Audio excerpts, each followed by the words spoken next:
২০ তারিখ সকাল ৬টা যারা ঘুম থেকে উঠেছে তারা বুঝতে পারছে শীত কত প্রকার ও কী কী। এত ঠান্ডা পড়েছে, এর মধ্যে সকাল ৮টা বাজে ইউনিভার্সিটিতে ক্লাস দেওয়া রাখছে, তাও আবার ইম্পর্টেন্ট ক্লাস।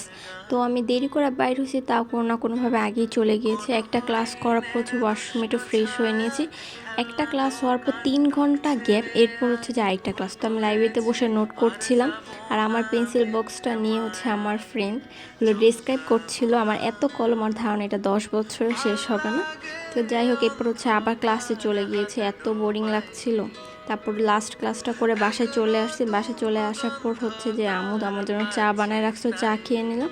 এরপর হচ্ছে আম্মু সুপ নুডলস রান্না করে দিচ্ছে। এর কতক্ষণ পর দেখে আম্মু হাঁসের ডিম এনে সিদ্ধ করে হচ্ছে দোকানের মতন সেই ভাইরাল সালাদটা বানিয়ে আমাদেরকে দিচ্ছিল। এরপর নাস্তা করেছে, বাসায় এসে আবার আমি পড়তে বসে গিয়েছি। আর আজকে রাতে ডিনারে ছিল হচ্ছে মুরগির মাংস আর রুটি। এরপর হচ্ছে কিউকাম্বার দিয়ে আমি অনেক সুন্দর একটা ফেসিয়াল করেছি, এটা ভিডিও হচ্ছে কালকে আসবে, অবশ্যই দেখবেন। এরপর হচ্ছে ফেসিয়াল করার পর আমি সুন্দর করে হচ্ছে ময়শ্চারাইজার ক্রিম লাগিয়ে নিয়েছি। ধন্যবাদ সবাইকে আজকে আমার ভিডিওটি দেখার জন্য। ভিডিওটি ভালো লাগলে অবশ্যই পেজে ফলো দিবেন।